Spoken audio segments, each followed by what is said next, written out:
Hey guys, Don here. Welcome to Podiatry Practice Mastery.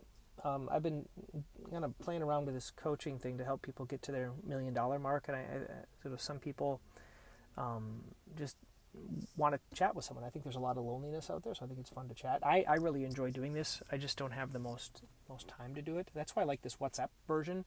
So people are in this group with me in WhatsApp, and then they just send audios to me, or they send a written thing in this group, and then we all kind of chime in and answer, and there's some accountability there.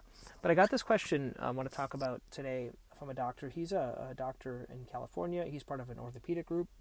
And this is the trend now. A lot of doctors going into these orthopedic groups. And his question was, well, he didn't know how to track his per visit value. That's one thing. And he kind of built his foot and ankle practice from the ground up. And it's not a typical like podiatry practice because he's not doing a lot of CNC and other things like that. But he's wanting to increase revenue. And there's also a guy in my $1 million club, which is a small group coaching thing we do on WhatsApp, and he's also doing more orthopedic stuff.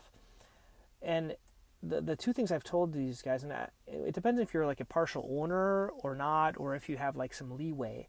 But my number one thing is like if I was orthopedic, because you're only doing like probably plantar fasciitis, Achilles tendonitis, posterior tibial tendon dysfunction, some surgeries for fractures and stuff like that. The one thing is, x-rays you're going to have, I would have an ultrasound all day long, doing ultrasounds on those things. And then also shockwave, so focused in radial shockwave and amnio. Now, if you're doing orthopedic, man, you're going to do that for everyone, okay? So ultrasounds are really what sell the shockwave, okay? That's the key. Ultrasounds show the pathology, and it convinces them to do the shockwave so they can get better. And then also the amnio, if there's like tears and things like that. That's kind of how I do it. But specifically, like this is something kind of new that I've been doing. So surgically, if you go to any of these Curiomedics conferences, I got this idea from the plastic guys. What they do is when they're doing like a tummy tuck, they did shockwave on only half of the incision site, and the incision was just so much better. And the reason I got this is I was treating a patient for Haglund's for about 6 sessions of shockwave, and she was getting better. And then she just kind of didn't get better, and we had to do the surgery. Now, her surgery, she said, was like 100 times better on the side I did shockwave than the other side. So there was a place for increasing blood flow to the area. And so what I was going to hypothesize or premise for you, if you were in an orthopedic group, would be to do shockwave on everyone prior to surgery. So you would do, like, let's say 3 sessions of shockwave 3 weeks before, and then you would do the surgery, and then I think you would have much better results, and maybe even a couple afterwards. So you have to decide if you're going to do it. If you're like, he has a PA that he could have do it, he could offload that and teach the PA, and so you can maybe even reduce the price.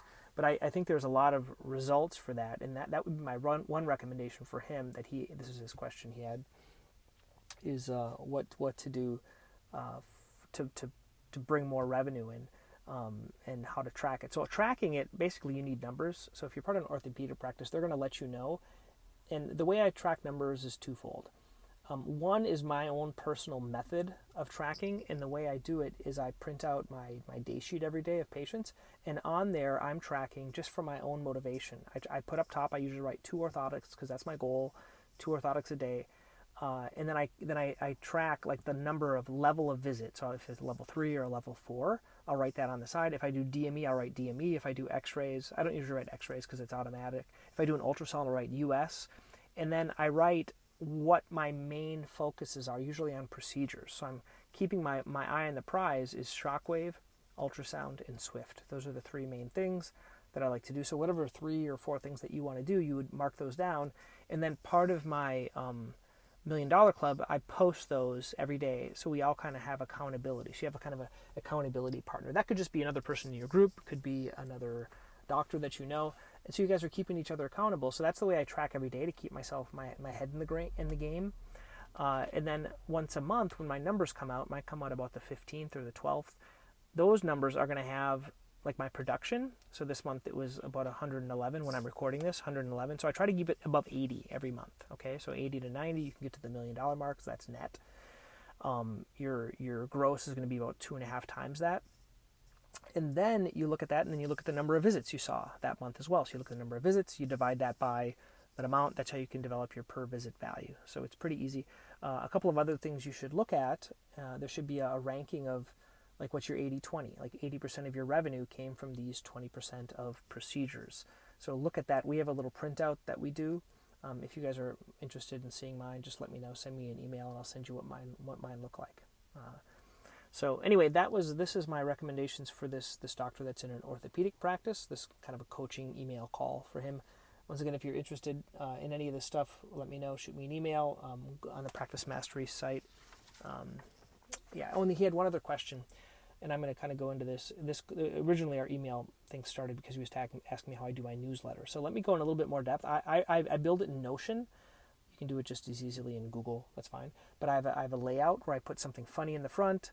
I'll have a focus for the month. So each month I pick one aspect of practice, and I have like 3 or 4 newsletters about the same thing, just different aspects. So for example, let's say you have 12 months. So month 1 is going to be, you want to look at things that bring in revenue, right? So one's going to be orthotics, one's going to be AFOs, one's going to be Swift, one's going to be, or warts, one's going to be shockwave treatments, one's going to be maybe about amnio. So for 4 weeks, you have little things about those. So these would be very similar to like an actual web page article.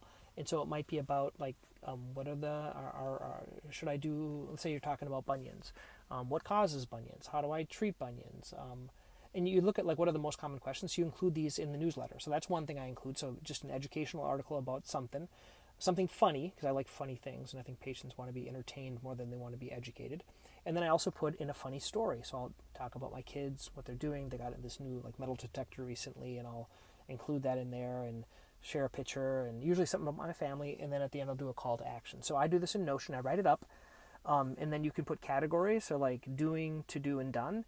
And then the way I do it is my virtual assistant, then when it's completed, I put to be posted, and I tell her, and I tag her, you can do at whatever, like at, her name is Faye, at Faye, and it'll tag her, and then she'll pull it into my EMR, and she'll schedule, or not my EMR, she'll pull it into my, the thing that I send out emails in, my,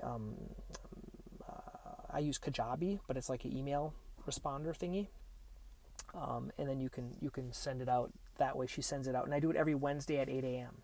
And so she's doing this, and it is like scheduled a few months in advance, the same way I kind of schedule these podcasts. And she does that for me. I used to do it myself, but it just then you have like consistent content going out to your list. And then the way you build that list is with a some type of something on your website. Like we have a free booklet on there, so everyone that gets the booklet gets added to the list, and they'll get my newsletter. So that's the way I do the newsletter. It's real slick, and I think patients like it. What they really like, though, it's not the educational stuff. They like learning about my family and about me, and there's a little more authenticity, I think, and there's a little more vulnerability. But I think that's what patients like, and that's always what they comment about in these newsletters. So that's how I do the newsletter. That's what his original question was. So just kind of sharing what we're doing with coaching. If you have any other questions, let me know, because this gives me good fodder for topics. Okay, thanks, guys.